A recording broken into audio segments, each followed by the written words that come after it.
esse simpósio. A Santa Catarina é um estado que concentra diversos desastres que já aconteceram no Brasil, principalmente enchentes.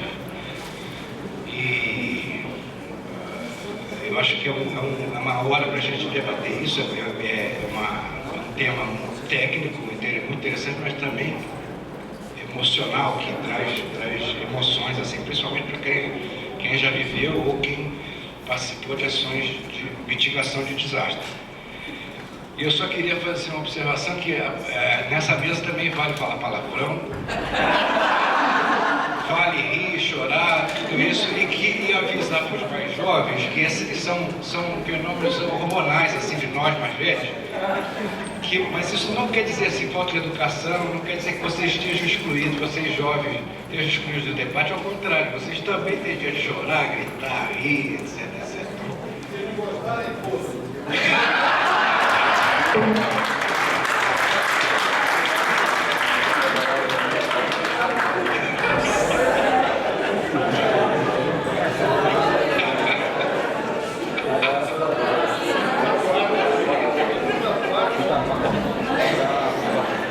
Então, eu vou passar a palavra para o professor Marcos Antônio Patete, aqui do PPGD, Clube do Rio.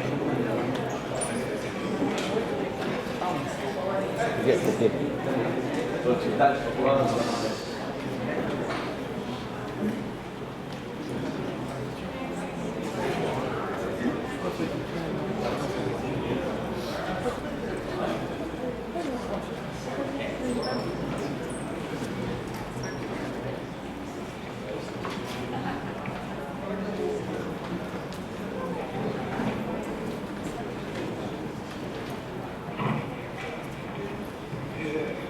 Boa tarde a todos, meu nome é Marcos, eu sou professor, moro aqui em Blumenau, trabalho aqui na Universidade Regional. Eu gostaria de começar essa exposição agradecendo a organização do evento e o convite para participar dessa mesa. Eu acho que eventos como esse no mundo que a gente está vivendo são um pouco subversivos, né? É quase uma epistemologia da resistência, né? Vocês já devem ter descoberto, né? Os espaços para diálogo, para discussão estão cada vez mais no perímetro restringido. Então, organizar eventos é sempre um gesto de gentileza. Então, obrigado aos organizadores, Eduardo, a possibilidade de entrar em contato com essa comunidade. Também gostaria de dizer que meu contato com a questão dos desastres já faz 27 anos. Eu tenho uma formação tradicional em ciências sociais, em sociologia, mas sou um sociólogo um pouco especial na medida em que fui orientado no meu doutorado. Estudei um tema que é desastres, que é um tema mais comum na geografia. Fui orientado por uma geógrafa chamada Arlete Moisés Rodrigues, da Unicamp. E estou hospedado num programa de desenvolvimento regional no qual categorias como espaço, território, região são constituintes da atividade intelectual. Então não me é muito estranho esse processo. Entrei em contato com a questão dos desastres há 27 anos, na sala de visita, na casa da minha mãe. Eu estava no mestrado em Florianópolis, eu estudava um tema convencional de movimentos sociais. De repente tem 2 metros de água dentro da casa da minha família, e isso mudou minha vida. E há quase 30 anos estou tentando entender o que acontece nessa interação entre o indivíduo, o espaço, as atividades sociais e assim por diante. Também queria dizer que esse é um momento especial, né? Essa calamidade que a gente está vivendo no país do ponto de vista político. Não é? Eu acho que discutir esses temas, nós da educação sabemos a situação que nós estamos vivendo, e é bem possível que isso se estenda também para a área de saúde, né? Eu não pensei que aos 54 anos eu viveria o que eu estou vivendo. Pensei que a situação política que a gente está passando fosse coisa do passado, mas não. Nós estamos diante dessa situação. Então gostaria de deixar claro, né, que a nossa situação política é de calamidade, é quase um desastre também. Né? E essa lógica do desmanche, do desmonte que já chegou na educação, espero que também não se estenda para o que a gente construiu na área de saúde. Né? Então, e um quarto elemento, antes de começar, eu li com entusiasmo o texto da Eliane e recomendo fortemente para quem quiser ter um contato com a temática que leia o trabalho da Eliane. Bom, então eu preparei alguns slides e a minha exposição é baseada no conjunto de pesquisas que a gente vem desenvolvendo nesse núcleo de pesquisa, que é um grupo de pesquisa fundado em 2016. É formado por esse grupo de mestrandos, doutorandos e graduandos. E atualmente nós temos dois grandes projetos, um da aplicação de drones em gestão de desastres, o segundo de Deep Learning, de utilizar Deep Learning, inteligência artificial para detecção de fake news em situações de desastres, drones, no caso de monitoramento pré-desastres, e Deep Learning, treinamento de um algoritmo com JavaScript e SQL em termos de banco de dados. Né? Nós estamos treinando o algoritmo para... O primeiro já está a pesquisa feita, a inovação, a patente já foi dada a entrada com o Eduardo, o pessoal do IFC. Nós estamos em fase de transferência da tecnologia para a sociedade. O segundo, nós estamos treinando o algoritmo e vamos fazer o processo de inovação para transferir para a defesa civil. Então, basicamente, é com base nesse tipo de atividade que eu vou falar para vocês. Queria começar a minha exposição de um contexto paradoxal. Quando a gente examina a questão dos desastres, a gente vê, por um lado, uma complexificação do sistema de proteção, de gerenciamento, mas, por outro lado, também uma intensificação dos impactos dos desastres. Então, a questão que eu gostaria de encaminhar durante a minha exposição é por que, apesar do aumento da capacidade de gestão, nós temos mais destruição. Então, para dar conta disso, eu organizei a estrutura em 4 etapas. Inicialmente, vou falar um pouquinho dos paradigmas de abordagem dos desastres. Em seguida, vou falar da abordagem que a gente vem desenvolvendo aqui em Blumenau, no NET. Terceiro, dos impactos dos desastres na saúde e algumas sugestões. Ok? Então, vamos lá. Então, os paradigmas. O problema de entender os desastres é simples. Os desastres são um efeito emergente das relações que se estabelecem entre fatores naturais e sociais. O problema é que você pode fazer isso de diversas formas. Por exemplo, existe o paradigma da ameaça. Nesse caso, o desastre é o quê? O desastre é um fenômeno externo à sociedade e o impacto do desastre é o produto da relação entre um evento físico, fenômeno natural, e a organização social. Desse ponto de vista, a natureza é vista como um elemento ativo, enquanto a sociedade é vista como um elemento passivo. Um exemplo desse tipo de abordagem é a teoria dos hazards. Nós temos 2 grandes centros de estudos desses. O primeiro é o Natural Hazard Center, na Universidade do Colorado. O outro é um centro de pesquisa na Universidade da Carolina do Sul. Basicamente, o que a gente tem é o seguinte: a ameaça, os fenômenos físicos afetam o sistema de uso humano e isso retroage sobre o sistema humano. Um exemplo desse tipo de abordagem foi feito por um geógrafo americano chamado Gilbert White.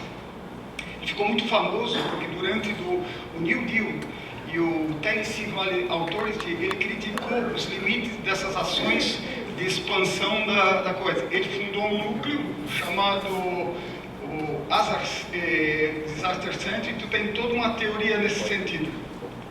Tá? Aqui é um exemplo desse tipo de abordagem. Você estuda as características físicas dos eventos. Por exemplo, se a gente comparar uma enchente e um terremoto, frequência e duração, área de extensão, rapidez, dispersão espacial e espaço temporal. O ajuste social para cada um dos dois vai ser diferente. E, portanto, conhecendo as características do evento físico, a gente pode pensar o tipo de ajuste social associado. E, nesse caso, você acopla, de um lado, a dimensão física, tá? E, de outro lado, a percepção individual. Um exemplo aqui está do Tobin e Mons, essa teoria. De outro lado, nós temos um paradigma chamado paradigma da vulnerabilidade, que inverte o processo, em vez de partir da dimensão física, parte da dimensão social. Nesse caso, né, o impacto de um desastre constitui o efeito combinado da magnitude física e da vulnerabilidade da comunidade. Pode ser representado nesse sentido. Ou seja, um exemplo disso é o Centro de Estudo dos Desastres em Delaware, tá, criado por um sociólogo chamado Enrico Quarantelli. E aqui na América do Sul nós temos um centro bastante importante de um economista, geógrafo chamado Larrett. Tá? Um exemplo desse tipo de abordagens são feitos por dois economistas, né? Wisner. A ideia qual que é? Que o desastre é produto de diversos processos. Existem raízes profundas, né? Pressões dinâmicas, condições de inseguranças. Os fenômenos físicos simplesmente desencadeiam esse processo. Eles desenvolveram alguns procedimentos para estudos também da questão da saúde.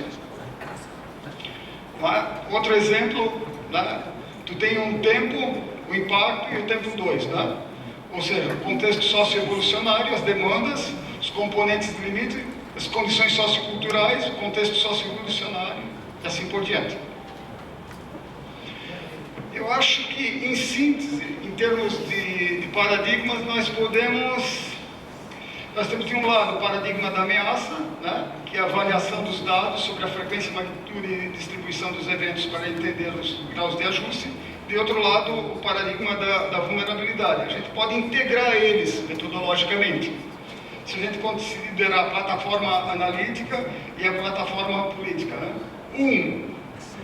No caso da abordagem geográfica, aponta para o indivíduo, para a percepção individual e para a dimensão física, enquanto que a abordagem sociológica aponta para o impacto social e a organização política. Então, no primeiro caso, os desastres são produtos da percepção dos indivíduos, da capacidade de cada comunidade de perceber o evento como ameaça. No segundo caso, da organização política.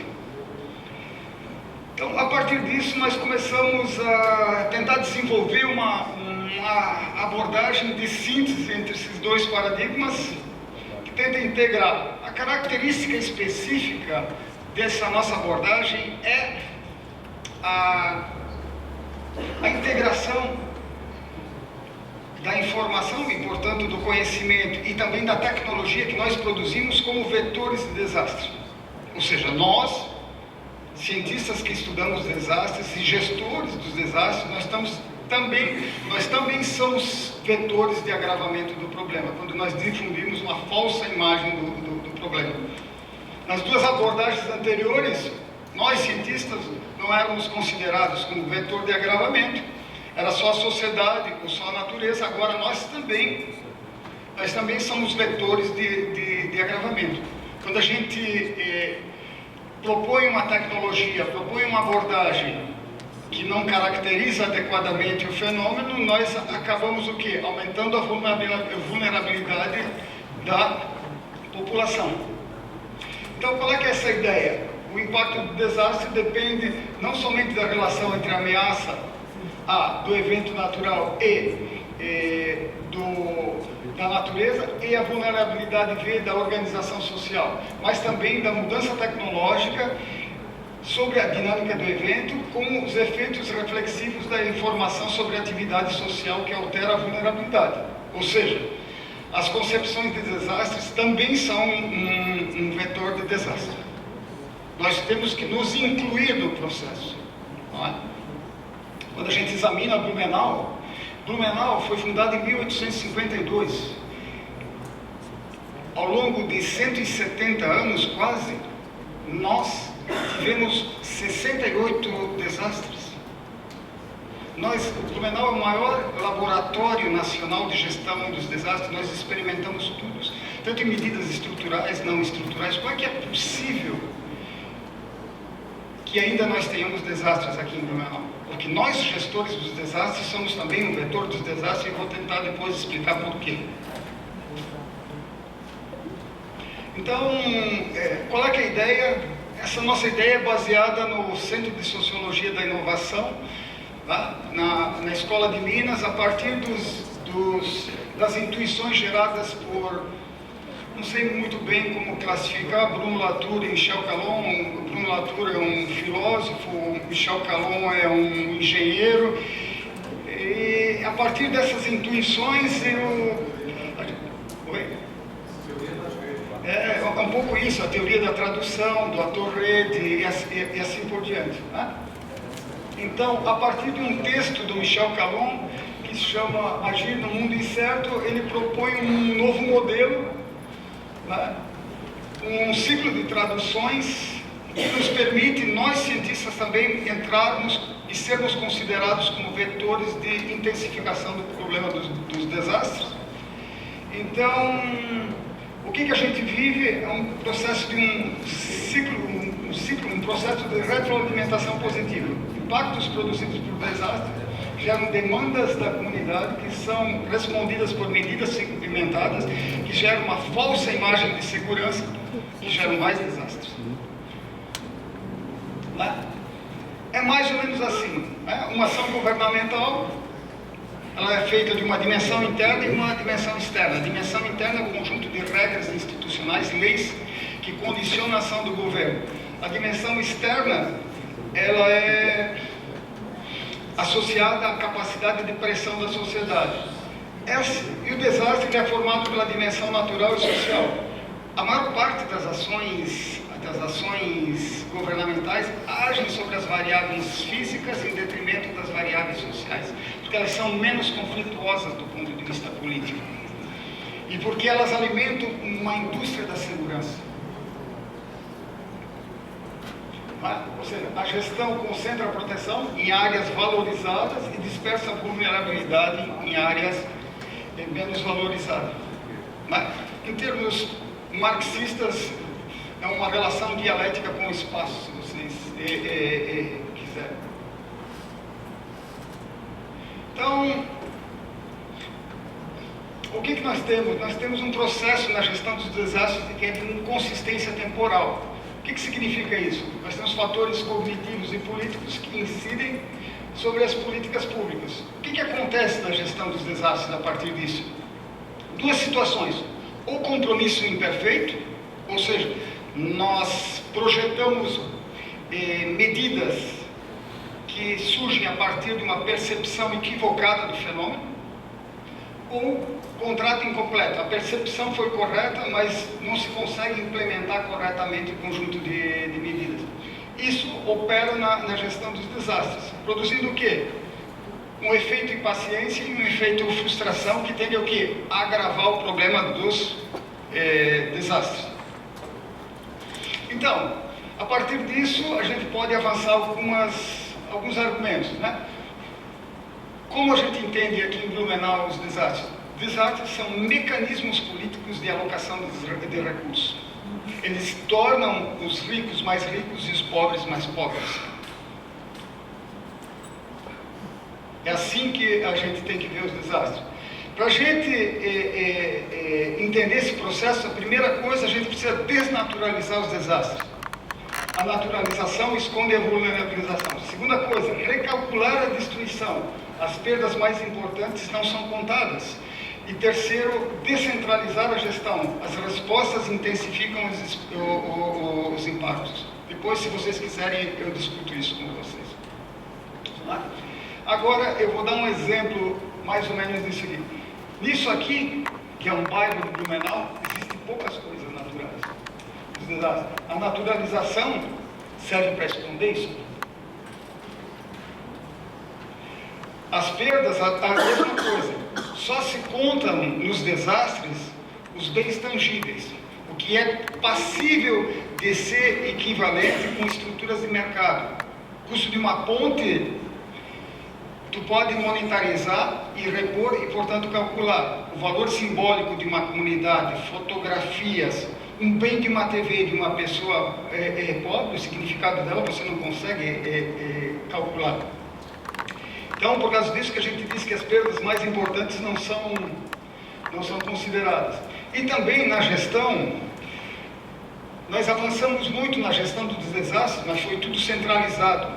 A gestão dos desastres, ela não precisa ser centralizada, ela deve ser coordenada. No Brasil, a gente confunde coordenação com centralização. Né? Aqui dá um pouquinho a ideia de como opera todo o sistema. Né? Nós temos as fases políticas, o agendamento, formulação, decisão e implementação das medidas, os períodos pré e pós-impacto e os níveis de governo. É a partir da consideração desse processo, as atividades foram progressivamente levadas para onde? Para as capitais e para Brasília, confundindo duas coisas: militarização da gestão dos desastres e centralização. Então, o que é importante reter é o quê? Primeiro, o princípio de continuidade, que estabelece que existe uma passagem das condições sociais pré-impacto, tempo 1, para as condições sociais pós-impacto, tempo 2. A hipótese, não é, que a gente pode avançar para a questão da saúde é a seguinte: quanto menor a preparação no tempo 1, maior os impactos no tempo 2. Tá? Ou seja, o tempo 2 reflete o quê? O tempo 1. Na realidade, o desastre ele é construído no período, entre aspas, de normalidade. O evento físico só desencadeia o quê? Uma destruição que foi incubada socialmente. Então, na realidade, é uma transposição do tempo 1 para o tempo 2. E o segundo argumento é o efeito bumerangue, que também opera sobre o desastre. Estabelece que as consequências de um desastre natural dependem da forma de concepção, portanto, nós, cientistas que estudamos isso, e das estratégias de confrontação. Perdas por desastre, demandas sociais, respostas inconsistentes. Portanto, a hipótese 2. Os desastres não são apenas um problema para a sociedade, eles são um problema da sociedade. Eles não são só um problema para o desenvolvimento, eles são um problema do desenvolvimento.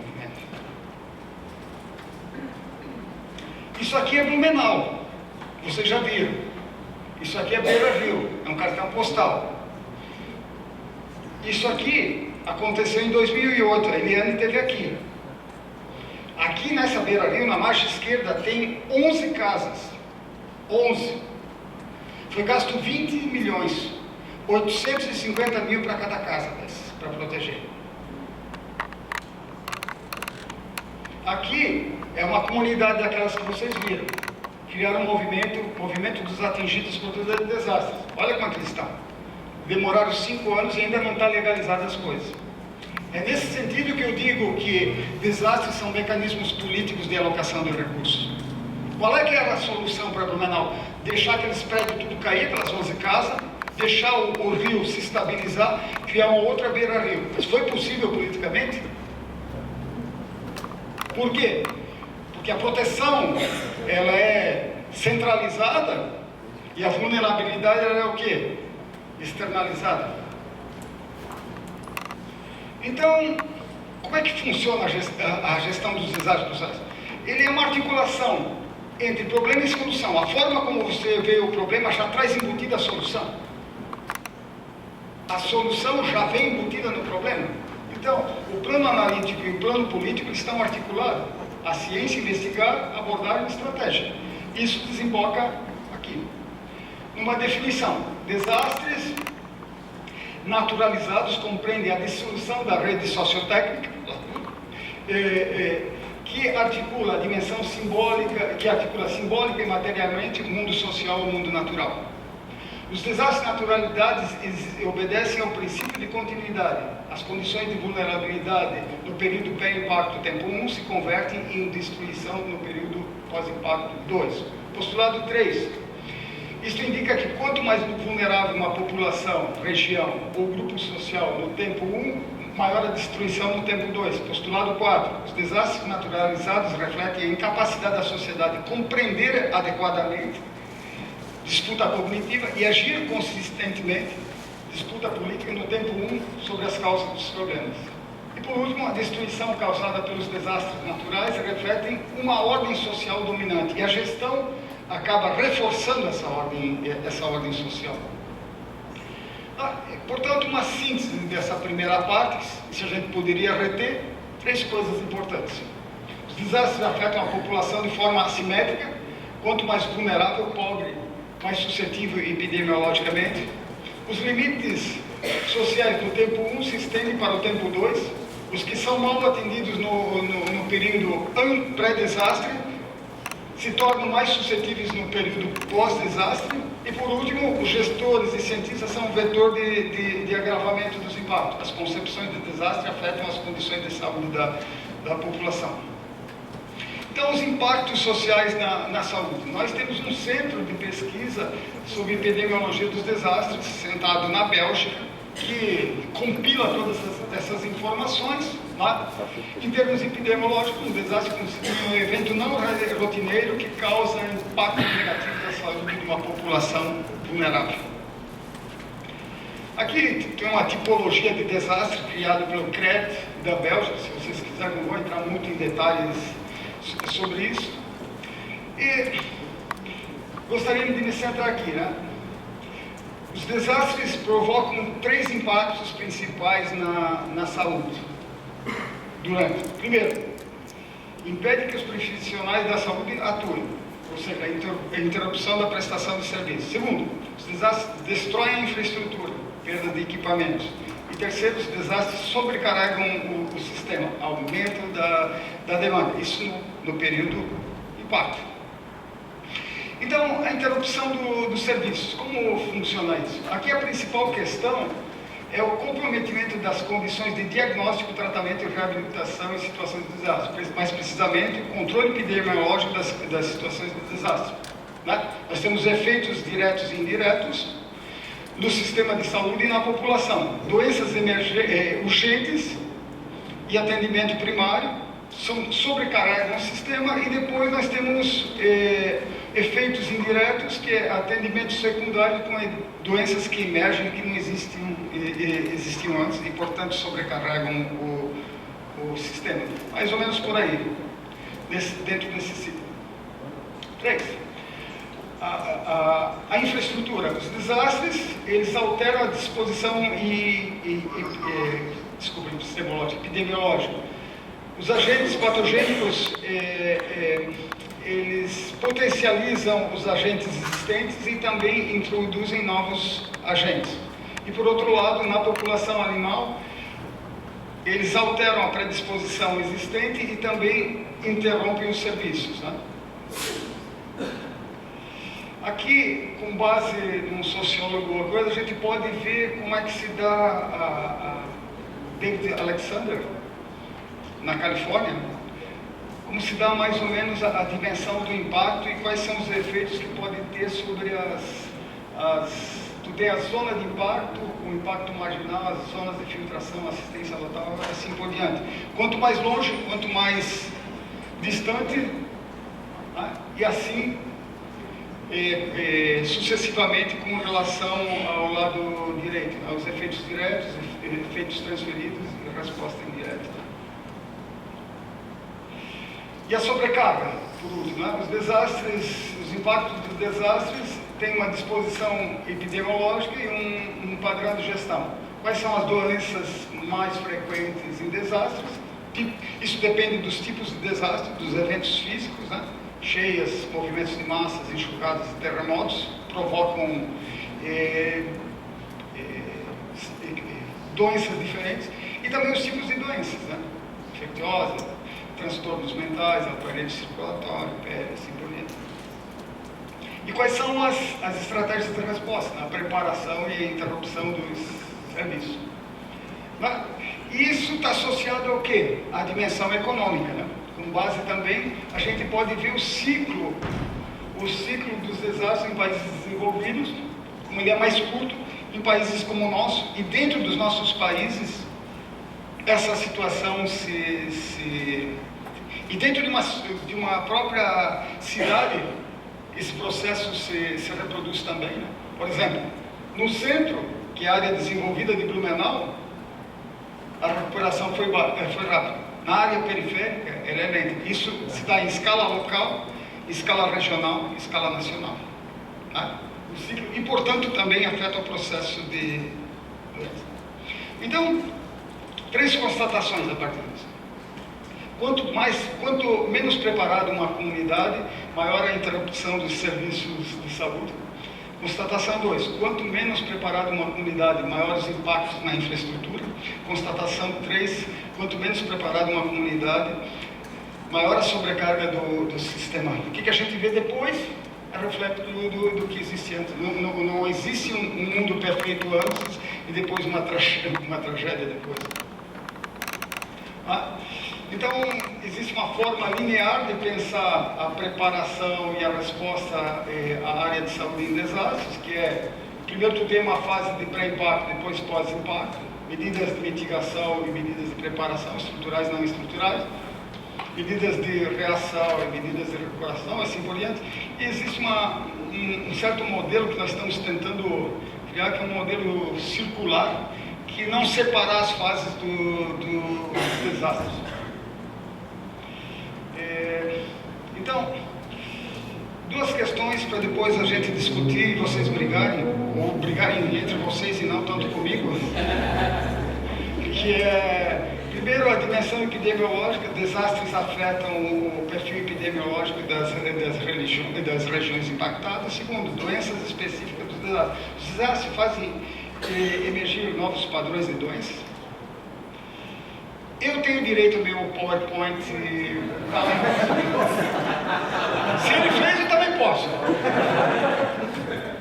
E não briguem comigo. Isso aqui, talvez vocês não saibam, no marco o marco de Sendai foi desenvolvido os princípios de Bangkok, que são 7 princípios a respeito de como a saúde deve ser integrada na gestão dos desastres. Vocês sabem, tem 3 marcos: o marco de Yokohama, de Kobe e Sendai, e só no 4º marco, que foi incorporada especificamente princípios para a saúde. Vou privar vocês da leitura dessa coisa. Para isso eu quero retomar minha questão inicial, né? Que é por que, apesar do aumento da capacidade de resposta, temos mais destruição? Vou contar uma historinha para vocês. A industrialização, a urbanização e o crescimento populacional reduziu a capacidade dos indivíduos se protegerem autonomamente. A concentração da população e a mobilização de ativos em áreas de risco aumentou a demanda por proteção. A crescente demanda por proteção transformou a gestão dos desastres num negócio altamente rentável.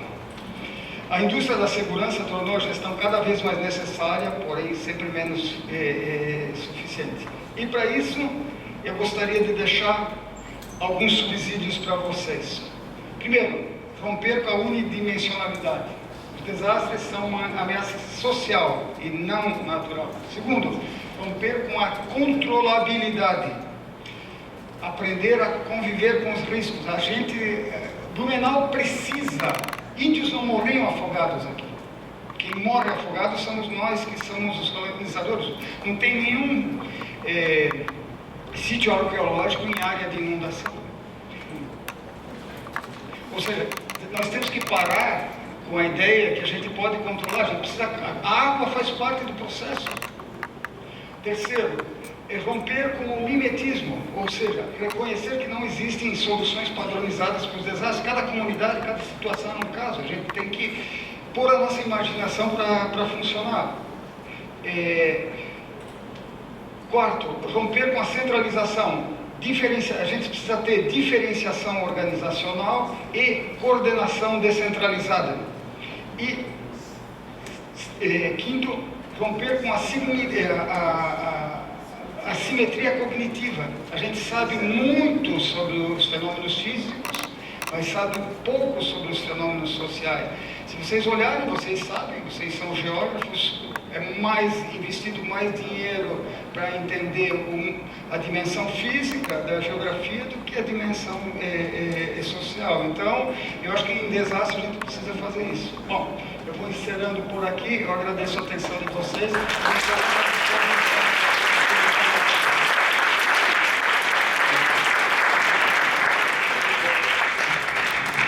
Obrigado, Marco.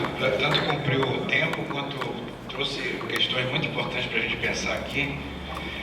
Vou passar a palavra para a Eliane Lima Silva, do Ministério da Saúde, SVS, Secretaria de Vigilância e Saúde, do Ministério da Saúde.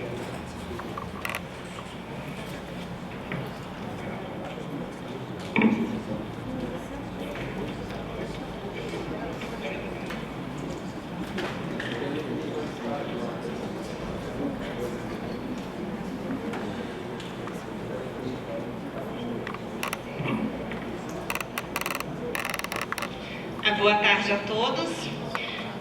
Gostaria de iniciar agradecendo o convite para essa conversa com vocês. E é sempre um prazer falar para a comunidade que está fazendo parte de toda essa construção de conhecimento numa área que é a geografia, né? Que, como bem diz o tema do nosso simpósio, mais geografia. Né? Mais geografia em todos os aspectos. E na saúde, mais geografia também. E no SUS, mais geografia. Eu vou falar um pouquinho, na verdade, eu não quis trazer para vocês quais as ações, aquele rol de organograma de Ministério da Saúde, blá, blá, blá, blá, blá, blá, que a gente sempre traz, né? Eu preferi abordar um pouquinho estratégia, porque é com estratégia que esse grupo aqui pode colaborar, né? O organograma, ele muda todo o tempo. O nosso último foi publicado há exatamente 30 dias. Né? E pode ser que ele mude daqui a pouco. Então, isso não é uma coisa que vale muito a pena a gente ficar se debruçando, a não ser que você trabalhe com arranjo administrativo. E não é o nosso caso. No nosso caso, o arranjo administrativo é um fator relevante, mas não para esse discurso aqui. Então, hoje eu gostaria de conversar com vocês para um pouquinho além da resposta. Né? Que para a gente chegar a uma resposta a desastres, a gente tem todo um processo que envolve essa preparação, essa organização. Quando eu me entender aqui com...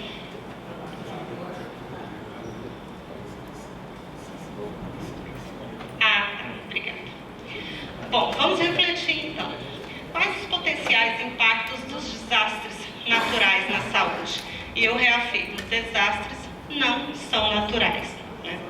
Mas eu também não discrimino quem fala desastre natural, não. Sabe? Porque isso já faz parte do cotidiano, as pessoas já entendem, mas elas entendem que o processo que compõe a ocorrência de um desastre não é um processo natural. Mas desastres não são naturais. As políticas públicas têm contribuído para o estabelecimento de uma agenda de redução de risco de desastres? Há consonância entre as decisões setoriais e medidas de redução de risco? Há perspectiva sobre a adoção de medidas de redução de risco atual e risco futuro? Todos esses são questionamentos que a gente faz no nosso cotidiano, né? São coisas que nos acompanham nas nossas inquietações de cada dia. A gente passou, ao longo da história da discussão de desastres, do olhar com foco para o desastre, como olhar com foco no risco, né? Claro que aqui não estão todos os marcos, mas é só para trazer uma abordagem. Você vê desde quando se olha só para a resposta, até quando o marco de Sendai, que vai até 2030, inclui até a saúde como objeto importante nesse olhar. E também coloca aqui que a redução do risco de desastres é extremamente relevante para a implementação de políticas públicas. Né? Então, só nesse processo, apesar das devidas críticas que todo mundo tem com as questões muito superficiais no âmbito da ONU em algumas questões, mas isso aqui subsidia a internalização das ações que nós fazemos no nosso dia a dia. Então, esse processo é relevante para a evolução que a gente consegue. Dos marcos internacionais que são referência no SUS para a gestão de risco de desastres na saúde, eu destaquei alguns. E aqui coincidiu que eu também trouxe os princípios de Bangkok. Então, saúde nas políticas públicas. Para redução do risco de desastres e redução do seu impacto na saúde, é necessário que nas políticas públicas, as diversas, a de saneamento, a ambiental, a de assistência social, a educação, se pense em saúde, né? E se pense em risco de emergências e desastres nas estratégias nacionais dessa política. Quando eu falo que melhorar a cooperação entre as autoridades de saúde e outros setores, não adianta falar em gestão de risco de desastres só no setor saúde, né? Todo mundo sabe que quando a gente fala aqui de saúde em desastres, isso é, por característica, uma atuação que tem que ter vinculação e articulação com outros atores e envolve um olhar multidisciplinar, né? Investir na redução de risco. Não adianta você ficar só estruturando resposta à emergência. Não que resposta não reduza risco, reduz. Porque quanto mais preparado, menor o impacto, né? Então, investir em redução do risco. Estabelecer um processo de capacitação. A formação é essencial. Não adianta o Ministério da Saúde, como esfera federal do SUS, ter sua equipe preparada. Não adianta o Estado ter uma equipe preparada se o município não tiver condições de atuar. Então, é muito complexo você pensar que um processo de capacitação, e eu diria não só capacitação, mas a gente fala um processo de formação em emergência e saúde pública por desastres, é um processo que deve chegar ao município. Agora, a gente tem que pensar que nós temos realidades muito diferentes. Nós temos municípios de menos de 800 habitantes e nós temos municípios de mais de 12 milhões. Então é uma diferença muito grande. E como eu coloquei já algumas vezes, a gente olha da esfera federal. Então, qual é a nossa capacidade de enxergar o município de 800 e enxergar o município de 12 milhões, estabelecendo diretriz nacional, para que eles consigam realmente chegar lá naquela localidade atingida por um desastre. Estabelecer e incorporar indicadores básicos de saúde para avaliação de risco. Olha as nossas dificuldades de olhar para os nossos dados, né? Nós coletamos. Se você for lá nos sistemas do DataSUS, os dados estão lá. Temos capacidade de analisar? Temos condições de olhar para esses dados que a gente coleta todos os dias? Esse também é um desafio. Defender e apoiar a colaboração intersetorial. O nosso próprio desenho administrativo, ele nos dá políticas verticais. Você olha do federal, estadual, municipal. Você tem ações transversais, que inclusive é tema da minha tese. Só que essas ações transversais, normalmente, elas são iniciativas que não fazem parte do escopo do planejamento de cada uma das políticas. Existe articulação, existem ações que são desenvolvidas, existem iniciativas. Você não consegue identificá-las no PPA, você não consegue identificá-la no relatório de gestão. É muito difícil você encontrar essas iniciativas e, inclusive, no orçamento, né? É tudo setorial. É o de saúde, é o de assistência social, é o de defesa civil. Então, na análise documental, é muito difícil você encontrar essa transversalidade. E promover o desenvolvimento de políticas e estratégias de gestão do risco. Então, todos esses aspectos aqui, é muito recente, agora de 2015, foi a partir do Marco de Sendai que teve os princípios de Bangkok, primeira vez, como o Matheus colocou, que saúde é vista nessa agenda realmente como um ponto expressivo. E outros aspectos que são referência para a política nacional que diz a redução do risco de desastre é uma função essencial de saúde pública. Isso não é de hoje, isso já vem de bastante tempo. Nós temos aqui o Regulamento Sanitário Internacional. A partir do momento que ele deixou de olhar só para as doenças, um rol de doenças, e estabeleceu que uma emergência em saúde pública poderia ser causada por um evento com potencial para causar emergência. E desastre é o quê? Um evento com potencial para causar, não emergência, doença, né? Então, o Regulamento Sanitário Internacional também reviu a sua forma de olhar para as emergências em saúde pública. A Estratégia Internacional de Redução de Desastres, o Marco Diogo, que agora foi substituído pelo Marco de Sendai, e a Convenção Quadro de Mudança do Clima e seus potenciais acordos, né? Acordo de Paris, acordos subsequentes. Na regulamentação nacional,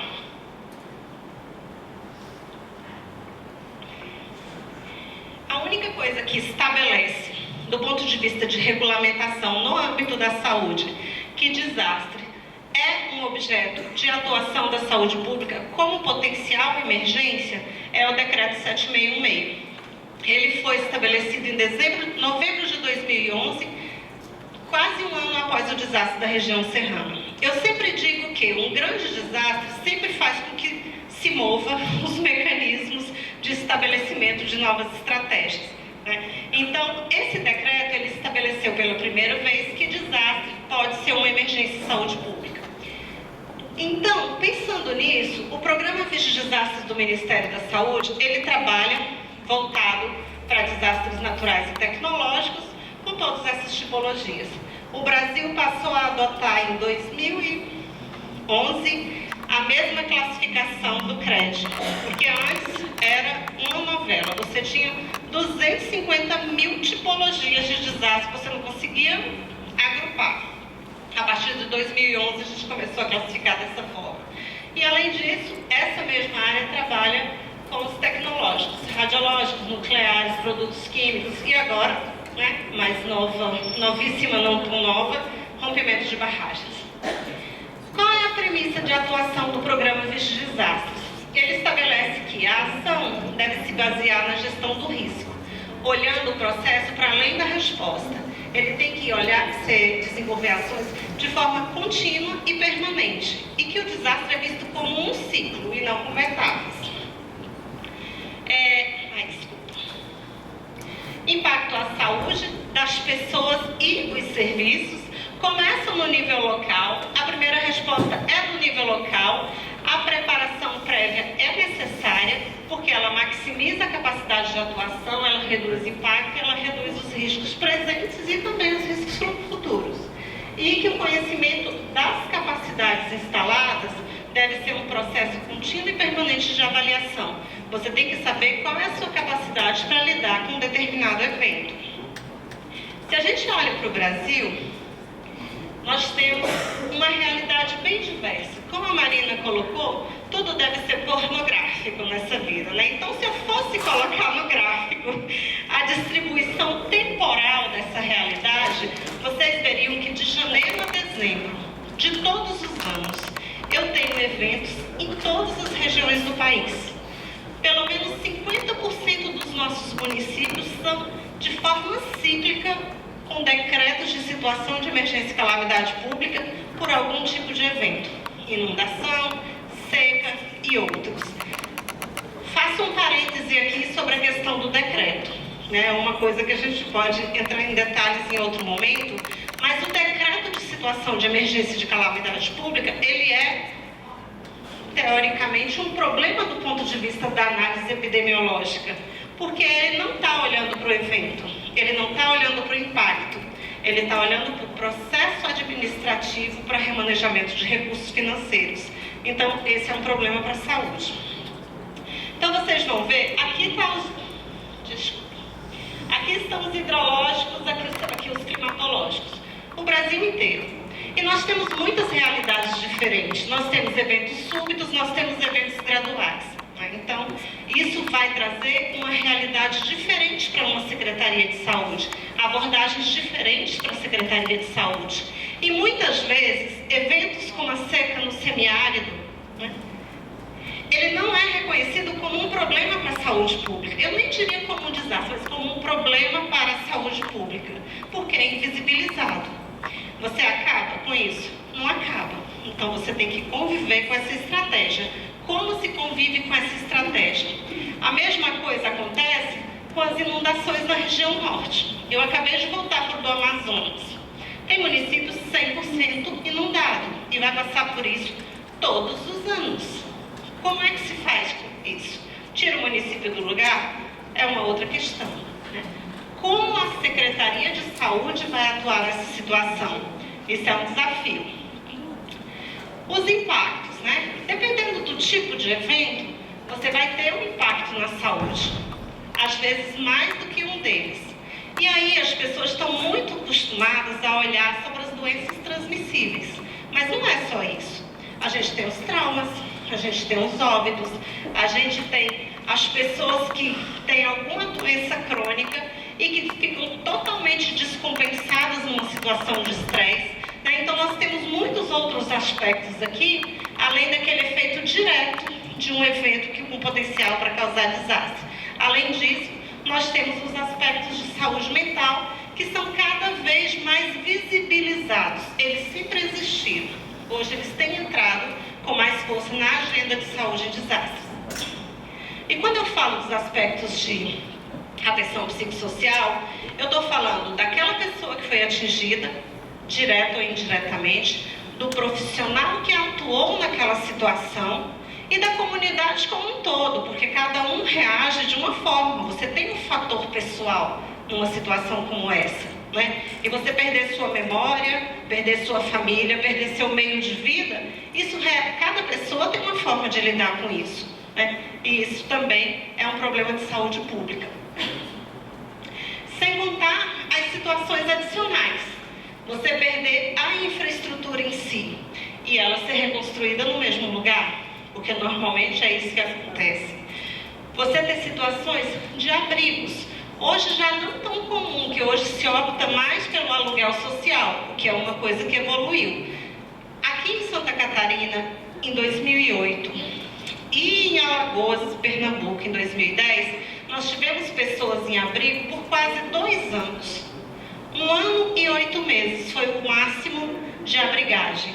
Pense, as pessoas vivendo em condições similares a essa por 1 ano e 8 meses. Qual é o risco que isso traz para a saúde? E também aquelas pessoas que precisam de um cuidado que aquilo faz a diferença para a sua vida, como o caso de hemodiálise. Você tem uma restrição no atendimento. Uma pessoa que faz hemodiálise 3 vezes por semana, ela pode ficar sem esse serviço? A opção é o óbito, né? Então, também são questões complexas que aí quando a gente fala que a atenção básica é a prioridade, a gente também tem que pensar nesse tipo de atendimento que não está na atenção básica.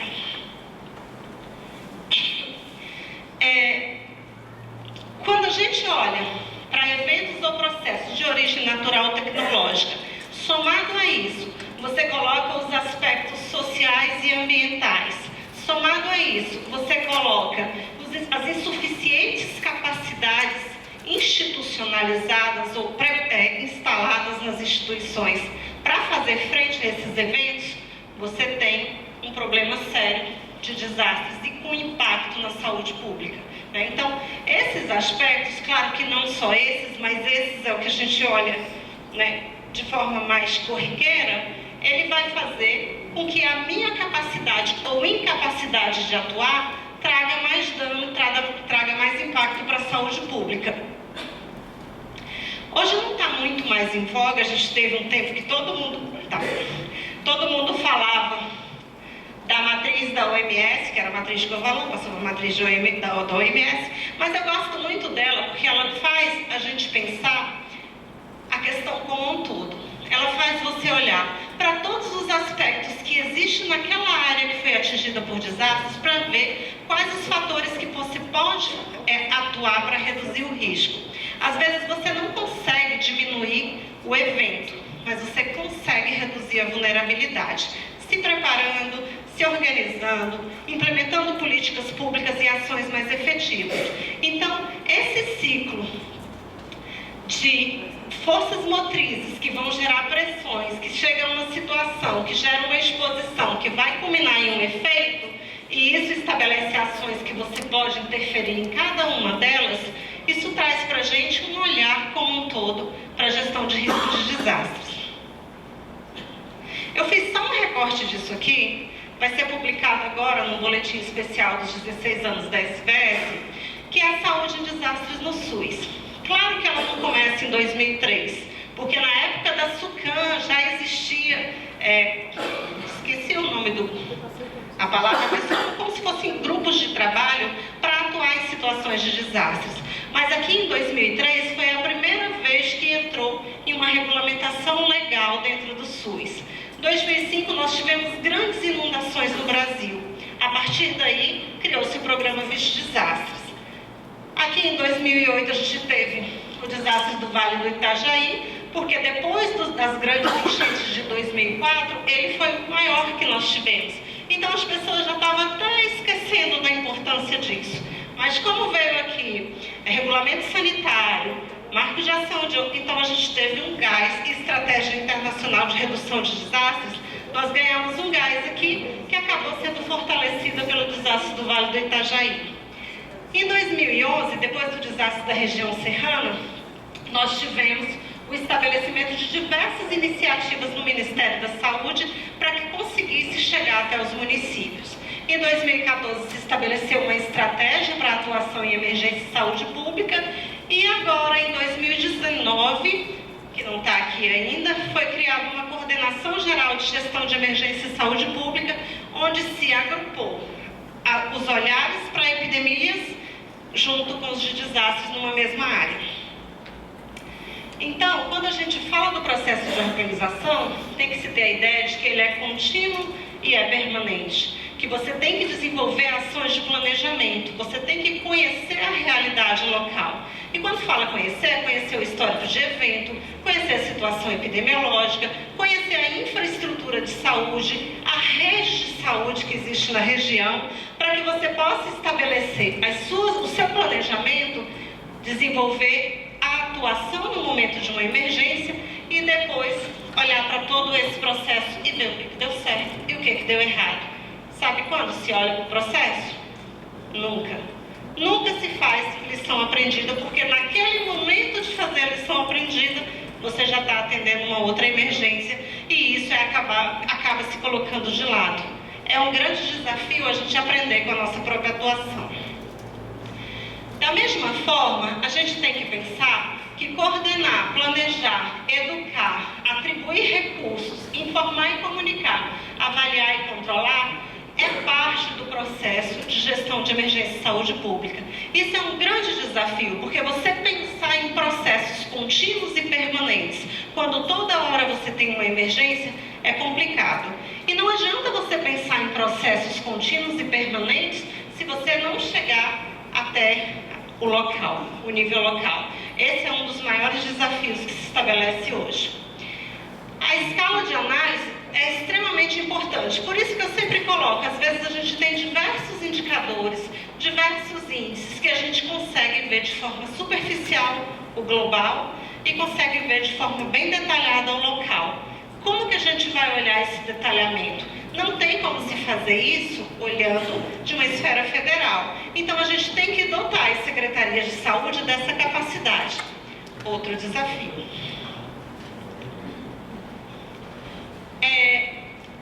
Olhar para o local significa conhecer toda a estratégia que existe naquela localidade. Como funcionam as políticas públicas?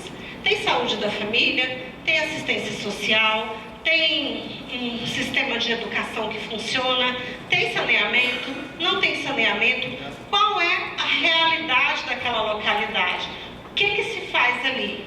Qual a atividade que existe naquela localidade? Aí você vai ver se tem agrotóxico, se tem substâncias químicas, se tem alagamento, se tem estiagem, se tem fornecimento de água, se não tem fornecimento de água. Então, olhar para a funcionalidade daquela localidade é importante. Olhar para a rede de atendimento de saúde e olhar para os indicadores epidemiológicos. Aí você conhece essa realidade para fazer uma análise de situação e entrar naquela tríade, né? tomada de decisão, ação, tomada de decisão, ação. Conhecimento, tomada de decisão, ação. E isso não é só para ação de vigilância ou de atenção. Uma coisa que me deixa angustiada é quando falo, temos que aproximar a vigilância da atenção básica. Essa é uma coisa para um longo debate. Mas assim, parece que as coisas são passivas. Eu vou ficar esperando que a aproximação da vigilância com a atenção básica chegue e seja posta no meu trabalho cotidiano. Parece que eu sou passivo aqui, eu só tenho que esperar que alguém internalize em mim a aproximação entre vigilância e atenção. É um desafio para se pensar também. Eu também tenho um slide de bolinhas. Mas ele já existia antes do querido procurador. A articulação intra e intersetorial é uma das coisas essenciais quando a gente fala de redução do risco de desastres. Porque você não tem como olhar de forma pontual para essa situação. Como administração pública, você não tem como olhar de forma pontual. Você tem só na saúde um mundo para fazer articulação, para atuar em emergência e desastre. E atuar desde o processo de conhecimento da área, desde o processo de preparação até a resposta. E também, olha o mundo de áreas que você tem que se articular para desenvolver uma ação. No momento da emergência, tudo isso aqui trabalha ao mesmo tempo. Se não tiver uma articulação adequada, você não consegue desenvolver uma ação oportuna. Nós temos algumas publicações, estão todas no site do Ministério, como título vocês acham no Google, porque o Google sabe mais da nossa vida do que a gente mesmo. Aqui são específicos para orientações à comunidade, tem uma para gestores. São kits de medicamento e alguns insumos que a gente possui para distribuir para municípios atingidos. É uma bênção quando chega a época das eleições para prefeito. Vocês não imaginam os relatórios lindos que nós recebemos dos impactos dos desastres na saúde para que a gente consiga enviar coisas. Mas aí tem um evento a cada entrega. Porque um kit de medicamento, ele possui 7 caixas dessas, atende 500 pessoas por até 3 meses, são 1.500 por 30 dias. São medicamentos e insumos do rol da atenção básica. Hipoclorito de sódio, material de insumo para laboratório, vacina, além das equipes de epidemiologia de campo. A Força Nacional do SUS, que é composta por diversos profissionais, não é só médico, diversos profissionais de saúde. E o IMT é uma iniciativa internacional para envio de assistência humanitária. Esse aqui é o fechamento do COIS Brumadinho, que foi quando a gente instituiu durante 30 dias o monitoramento das ações desenvolvidas pelas Secretarias de Saúde e pelo Ministério da Saúde. Desafio para chegar ao município, né? Hoje nós temos 19 comitês de saúde e desastres nos estados que estão em azul, são os que têm comitês. E hoje nós temos essa realidade que acabou de ser publicado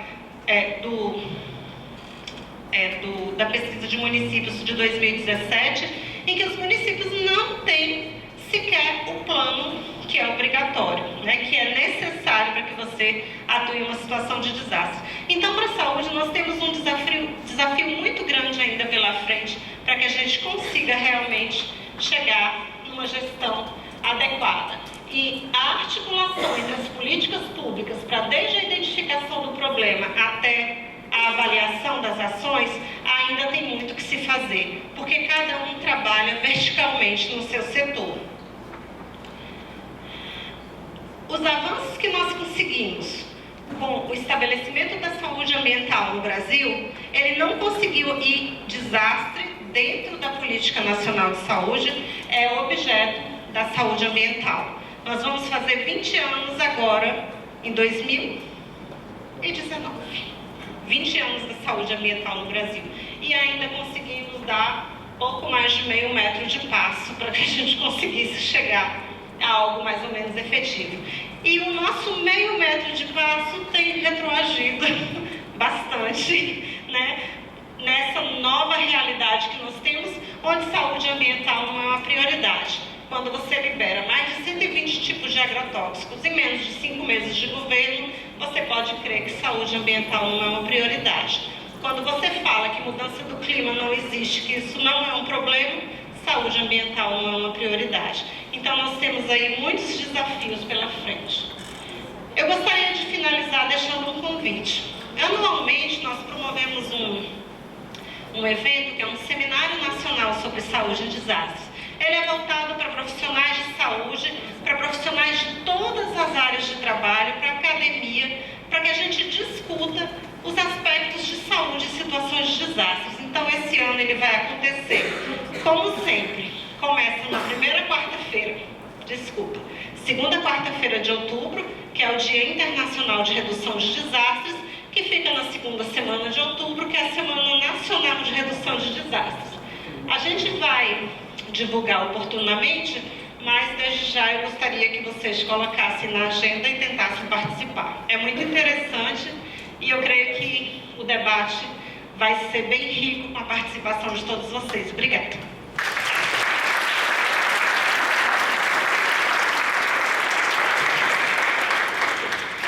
Obrigado, Eliane, também trouxe contribuições muito interessantes e cumpriu o tempo bacana, eu acho que a gente tem agora uns 20 minutos para conversar.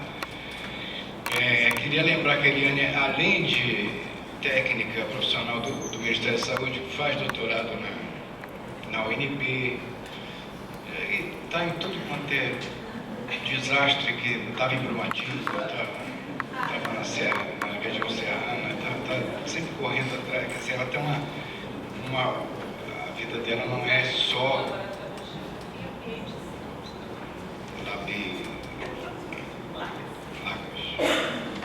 Lagas da UNB, que ela também trabalha lá e tal.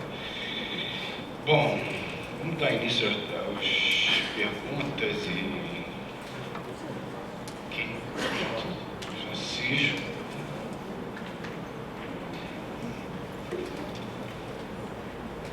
Vamos fazer então uma rodada de perguntas e enquanto o Francisco vai falando, vocês podem.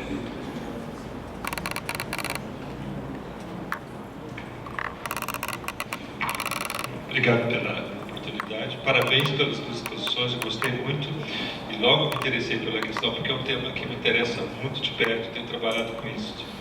E tem duas questões. Uma é para a Eliane. Eu tive a felicidade de participar entre 2003 e 2005, nesse grande e belo período que o Brasil passou durante o governo Lula, de construir coisas muito interessantes de justiça social. E em 2003 e 2005 foi criado um grupo no Ministério da Saúde para criar o Vigem Desastres que você falou. Eu fiz parte daquele grupo lá e naquela época que a gente criou esse documento base, ele tratava muito mais dos perigos das condições de remediação. Os geógrafos tentando lhe ajudar, era um grupo enorme, né? Ele estava com 2 colegas da geografia, mas tinha vários outros da OPAS, médicos, epidemiologistas, e era mais no sentido de tratar da remediação. Os resultados do tsunami naquele começo de década fez o Brasil começar a preocupar-se com isso. Mas o debate que acontecia naquela época é o seguinte: por que era o Ministério da Saúde que chamava a formação do Vigem Desastres? E deu uma briga enorme em 2005 entre a saúde e o meio ambiente, e ficou um bom hiato ali depois, não é? O resultado desse processo foi que em 2012 a presidenta Dilma cria o Programa Nacional de Desastres e daí deriva o CEMADEM, né? Que passa a ser uma lei federal, um programa nacional que cada estado vai ter que criar a sua forma, e aí abre-se um campo enorme para a geografia, que é a mudança de perspectiva. Se outrora predominava a ideia do mapeamento para remediação e socorro, agora passa a ser previsão, né? Ou seja, você predizer no espaço e no tempo as condições de formação dos riscos. E engloba muitos geógrafos. Eu tenho participado da discussão nacional, mas eu não tenho visto muita aproximação entre as ações do Ministério da Saúde, em toda a sua apresentação, e o CEMADEM. São políticas separadas? Onde é que elas estão conectadas? Porque me parece estranho se elas estão separadas. No que eu tenho visto, eu não tenho visto muito a saúde, porque tem entrada via CEMADEM. Vigem Desastres não está muito lá na discussão, mas eu queria ouvir você sobre ações que talvez eu desconheça, e vou aprender um pouco com isso, porque é uma política necessária, a meu ver. tem como pensar dissociado a ação da saúde, no caso você apresentou muito bem, com as políticas que o CEMADEM está colocando em prática no Brasil inteiro. Por outro lado, e é para o Mated, colega de longa data, Mated, a gente tem publicado no sentido da discussão conceitual, eu concordo plenamente contigo, da ideia de forjar o discurso, forjar a concepção de que o desastre não é natural. Eu trato do risco, não do desastre, mas a minha pesquisa tem sido sobre risco. Nós forjamos o conceito de riscos híbridos. Por que isso? Porque não existe risco para a natureza. O desastre não existe para a natureza. Fala de extremos, excepcionalismos naturais acontecem, mas eles, quando impactam a sociedade, têm uma importância no sentido que nós estamos discutindo. Eles têm importância física, na ordem do caos do universo. Então, Mated, nessa discussão, nós temos encaminhado para essa lógica de que aplicar esses conceitos, de que, do ponto de vista geográfico, a gente tem que mapear e mostrar os lugares em que a sociedade não devia nunca ocupar, as chamadas situações de riscos claros, né? Mas que tem sido muito pouco desenvolvido. Eu queria ouvir você nesse sentido, se vocês têm aplicado essa perspectiva aqui. Não na ideia de criar santuários ou lugares intocáveis, não é isso.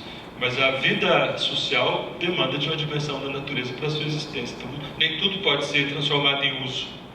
Gostaria de ouvir você nesse sentido. Obrigado.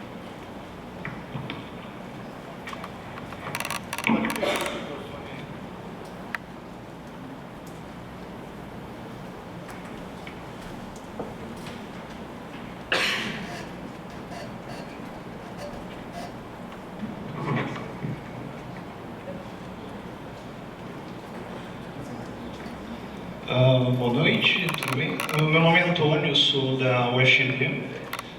Atualmente eu sou na Defesa Civil de Dourados, fazendo estágio extracurricular.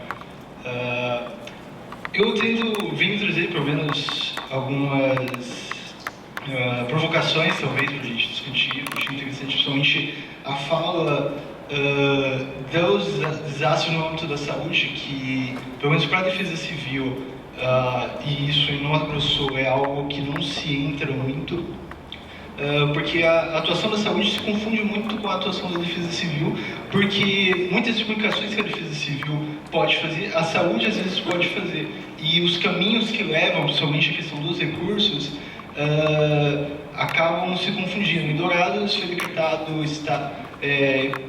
situação de emergência por epidemia, e durante quase 2 meses ficou uma pergunta no ar de quem poderia decretar essa situação de emergência.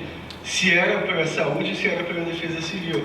E no final passou pela saúde, mas como está, principalmente na Constituição Brasileira de Desastres, que a dengue, que digamos, as doenças virais, elas têm uma relação direta com os desastres e com os riscos, se confunde muito, tanto na 12608, que é a lei da Política Nacional de Proteção e Defesa Civil, existem essas atribuições enrustidas para a Defesa Civil. Na questão dos recursos, e eu achei muito interessante a questão do enriquecimento por recursos, os recursos que deveriam ser para a reconstrução, para as medidas, viram políticas de enriquecimento. Pelo menos na Defesa Civil, o caminho para acessar os recursos lá é um estrago, digamos assim, de grandes proporções, mas que passam por todo um caminho para chegar, que seriam o lançamento dos casos no sistema de gestão de desastres, que é o S2ID, que é vinculado ao CEMADEM, uma aprovação do nível estadual para depois o governo federal talvez reconhecer. Aí entra o grau de gravidade, tá? Durante muito tempo foi usada a Defesa Civil para conseguir, digamos assim, ao menos em Dourados, já aconteceu com a safra lá, que a Defesa Civil foi reativada para poder conseguir o seguro da safra, porque até então não se tinha. No estado do Mato Grosso acontece muitas defesas civis só no papel, são as defesas civis para o acesso ao recurso que existe. Então as questões vão nesse sentido. Sobre os desastres naturais ou naturalizados, pelo menos eu vejo que é impossível falar de desastre sem entrar na perspectiva da construção desigual do espaço e uma perspectiva da geografia urbana em si, porque se eu aceito que as pessoas que estão muitas vezes margeadas em áreas de APP no córrego ocuparam e construíram moradias irregulares para poder ter acesso à moradia, e isso é uma condição de vida e sobrevivência, nós temos um fator, digamos, social e não natural. Mas nós temos um produto que vai gerar o risco, que se torna somente um fator social agregado. Então, discutir essa relação e a classificação nacional de desastres vem trazer isso para dividir muito bem a coisa. Eu acho interessante, mais provocativo. Insistir nessa de desastre naturalizado, eu acho interessante. São mais provocações nesse sentido. Obrigado. Mais alguém? Hã? Primeiro, tá. Eu posso botar a pergunta?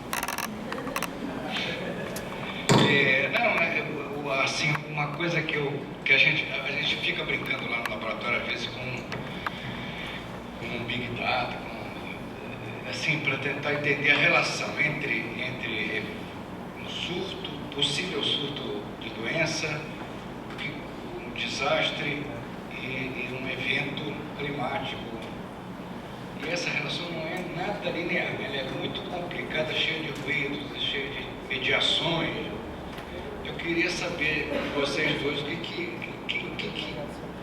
que passa pela questão do conhecimento cognitivo, quando a gente pode dizer que está vivendo um desastre. E também tem a ver com o que ele falou, Antônio, quem decreta o desastre? Quem decreta? Por exemplo, no Rio Grande do Sul, no interior do Rio Grande do Sul, muito sojeiro faz pressão para decretar desastre porque perdeu a safra de soja. Não tem nada a ver com saúde, você vai ver impacto da saúde, nada. Em outros lugares, os impactos são mais visíveis, são mais outros, sei lá. Porque o que a gente quer é aperfeiçoar um sistema de alerta. Não é que a gente está brincando com dados à toa, a gente está querendo saber que tipo de evento extremo gera problema. Um decreto pode ser considerado desastre, como esse desastre pode gerar problemas de saúde. Esse processo é importantíssimo. Mas eu queria dicas de vocês aí, que afinal de contas, como decretam determinado desastre? Quem vai começar?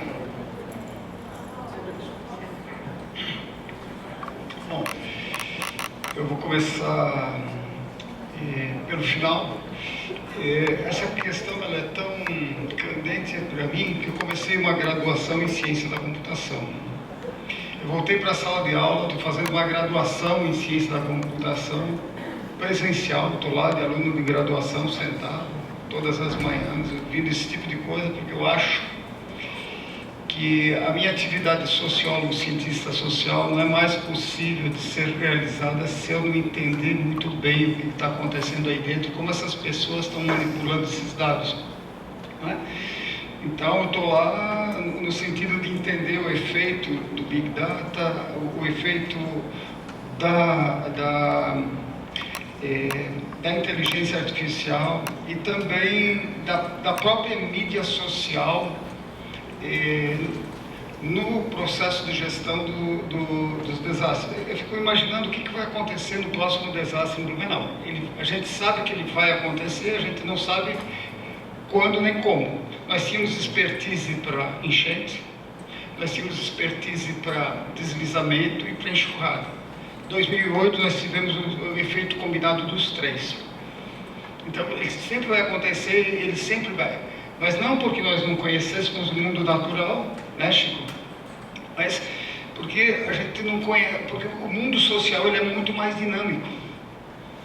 A gente tinha informação meteorológica, hidrológica e geológica. Nós temos um bom departamento de geologia na prefeitura agora. A Defesa Civil é exemplar aqui em Blumenau.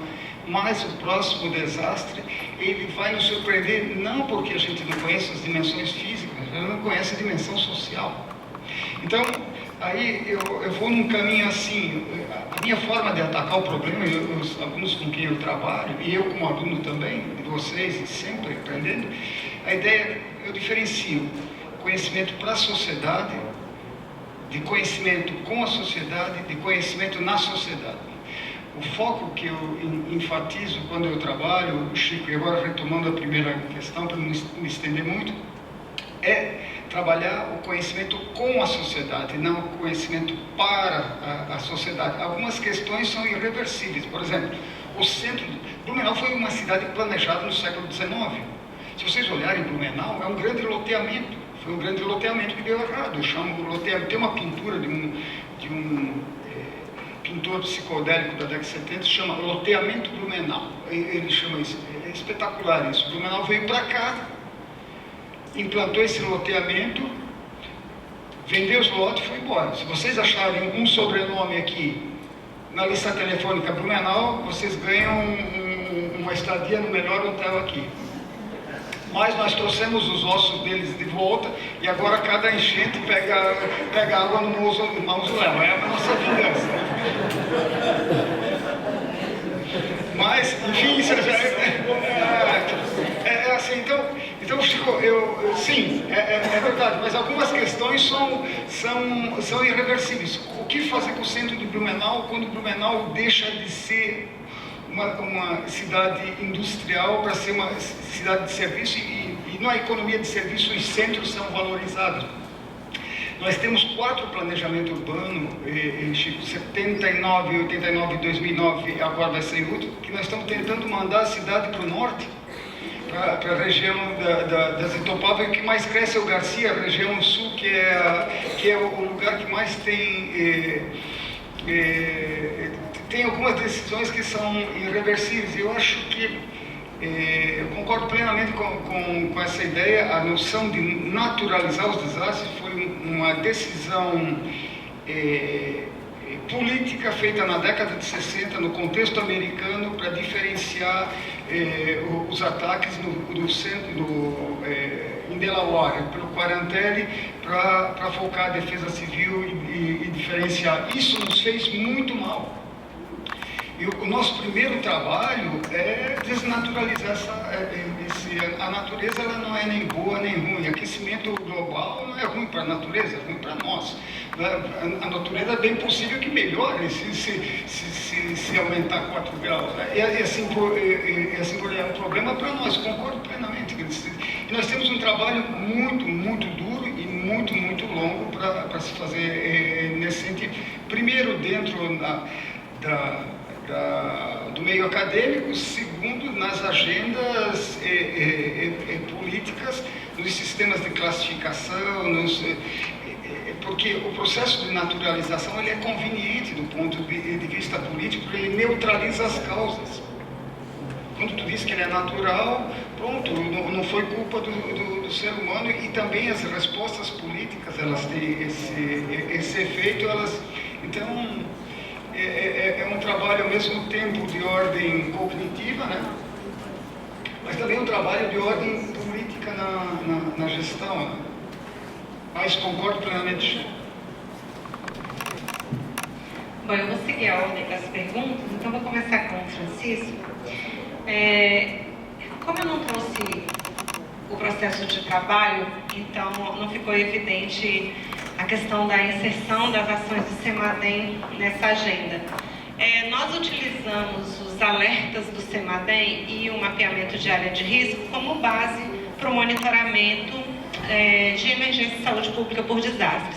Então, diariamente, temos uma equipe de monitoramento que recebe todos esses alertas CEMADEM e encaminha para as secretarias de saúde, junto com a orientação de que eles mesmos se cadastrem no alerta CEMADEM, para que não fique o Ministério da Saúde como intermediário de uma Secretaria de Saúde para receber um alerta que está aberto para qualquer pessoa que quiser se cadastrar e receber.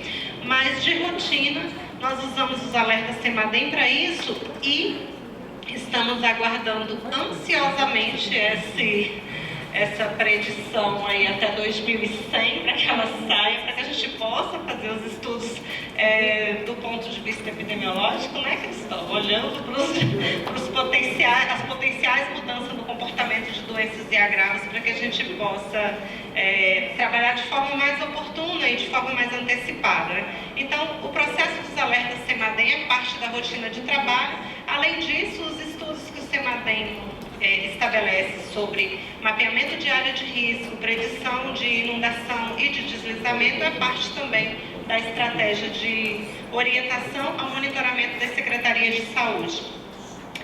Falando com o Antônio, da Defesa Civil, Antônio, eu não vejo que há uma sobreposição entre a ação da Defesa Civil e a ação de saúde. Na verdade, as atribuições são muito claras.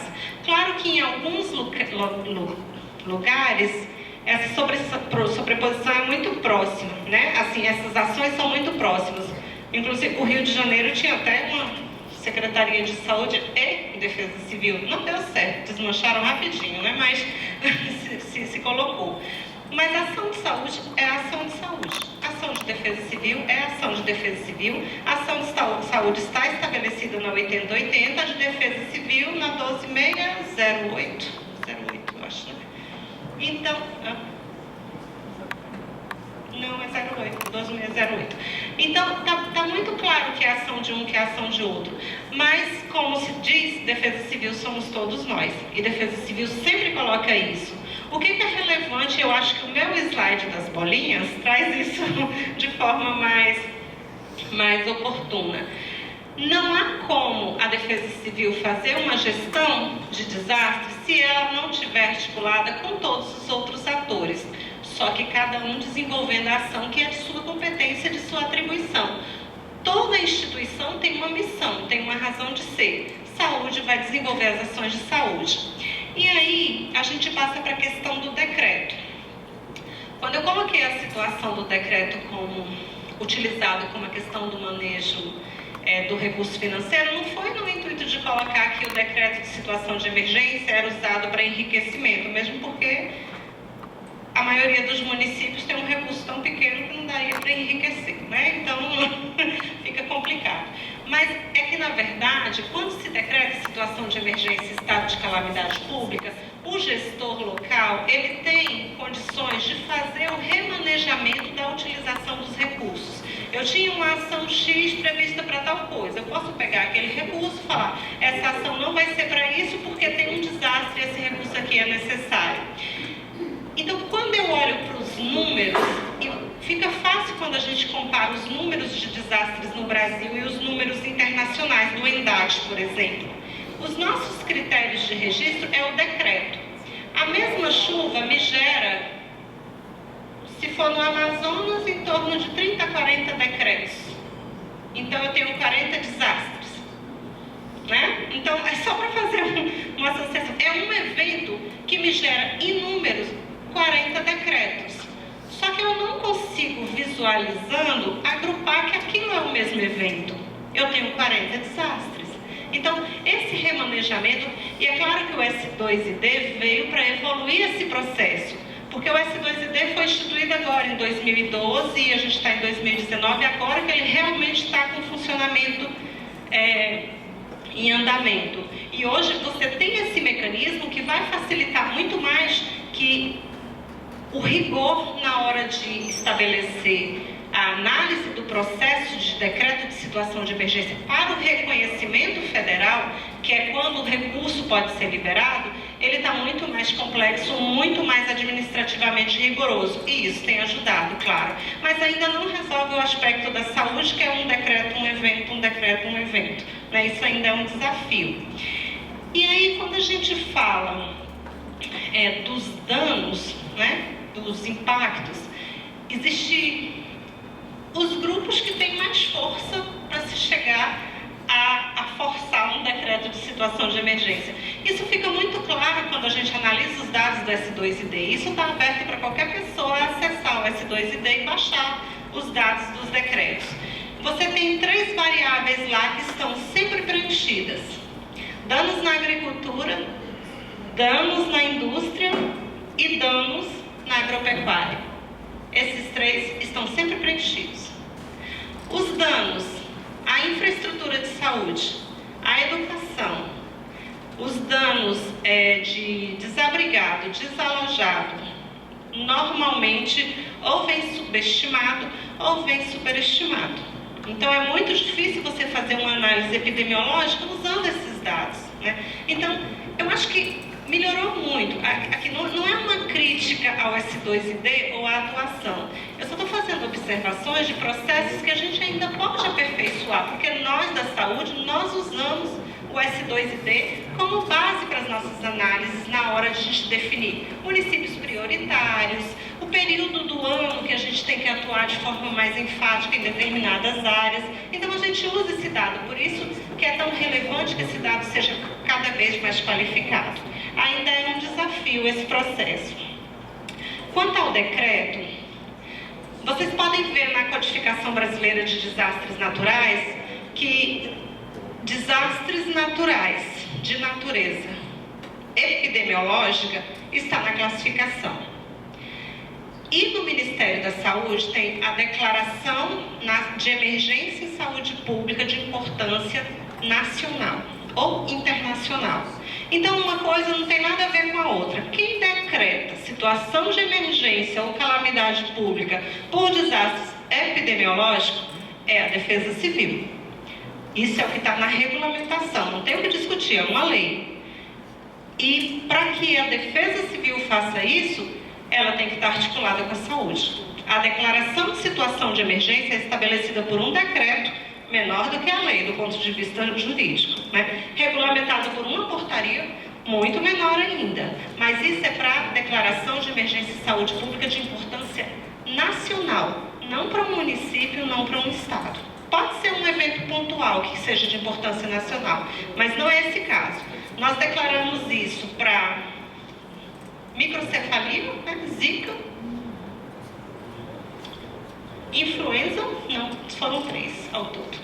E não me lembro qual a outra, o sarampo não foi autorizado, né? Então o sarampo não entrou nesse processo, apesar de recomendação técnica, sarampo não foi declarado. Então, na regulamentação nacional, o decreto é da Defesa Civil, depois de articulado com a saúde, com os devidos... A mesma coisa para as outras temáticas, né? Você tem que ter um parecer técnico fundamentado para que se decrete esse tipo de situação. Cristóvão, quando está vivendo um desastre? Essa é uma pergunta muito interessante, porque nós não temos, isso eu estou falando no âmbito da saúde, um corte falando, olha, a partir de tal lugar, agora é desastre. Do ponto de vista administrativo, o decreto de situação de emergência ou calamidade pública me respalda que eu tenho desastre. Mas do ponto de vista da saúde, não precisa chegar a um decreto para que eu tenha casos de DDA, problemas dermatológicos, leptospirose, acidentes com animais peçonhentos e aquele constante rol de problemas de saúde que pode acontecer. Então, o que a gente tem trazido no discurso e nas orientações técnicas para as secretarias de saúde é que a gente tem que olhar o evento. Está inundando? Vai inundar?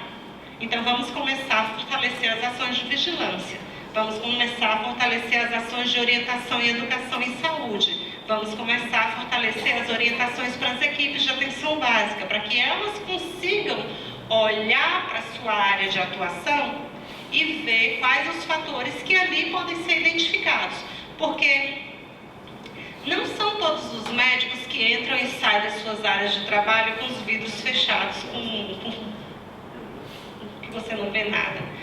Eu acabei de vir agora do Amazonas semana passada para um campo do meu doutorado e eu conheci muitos médicos que vivem de canoa de um lado para o outro fazendo atendimento na comunidade, que conhece cada uma daquelas famílias pelo nome e sabe a composição de cada uma delas. Então, não é todo médico que faz isso. Sinceramente, o médico que faz isso, eu acho que está vendo de forma errada a sua profissão. Eu acho que é uma questão pessoal, porque tudo nessa vida é uma questão pessoal, né? Você tem uma forma de ver, você é um geógrafo de um jeito, você é um geógrafo de outro. Então eu acho que um médico que olha para o seu objeto de atuação dessa forma, que olha o ser como um número, ele não é um médico que merece o nosso respeito. E eu acho que cada vez mais, assim como nós queremos bons geógrafos, nós queremos bons médicos, nós queremos bons profissionais de saúde. Por que eu gosto do médico cubano? Porque ele olha a pessoa como um todo. Ele não olha um número, ele não olha só os índices que estão no exame. Ele pergunta para a pessoa como ela vive, como ela trabalha, o que ela faz no seu dia a dia, qual a sua rotina. E aí você consegue visualizar fatores que muitas vezes não aparecem no exame. Então eu acho que a gente tem um desafio muito grande aí, e não tem hoje como indicador quando que está vivendo um desastre e quando não está. Não tem como definir isso. Sabe como eu defino isso? Conhecendo a realidade local. Conhecendo a realidade local, eu tenho condições de saber quando eu vou fortalecer ou não essa atuação. E sabe como eu conheço a realidade local? Olhando para o passado. Olha o histórico. Olha os dados, olha o perfil epidemiológico, olha os dados de ocorrência de desastre, que tipo de evento ocorre ali. E aí você tem a possibilidade de fazer um recorte para você ver se está havendo alguma mudança de comportamento. Né? Eu acho que não tem como fugir disso. Cada caso é um caso. Né? Também é uma questão de um olhar que tem que ser singular. Tá bom, obrigado. Eu acho que a gente acabou o tempo, né? Não dá para fazer outra rodada. Queria agradecer a todo mundo, o pessoal que aguentou até as 7 horas da noite, a Eliane e Marcos, e falar que talvez seja a primeira vez que a gente esteja discutindo desastre no Simpósio de Geografia da Saúde, mas eu acho que é um grande tema integrador, né, que envolve as questões de clima, de geologia, hidrologia, sociedade, organização política, organização do sistema de saúde, percepção sobre riscos que cada grupo social desenvolve e sistemas técnicos também, né, de detecção de problemas.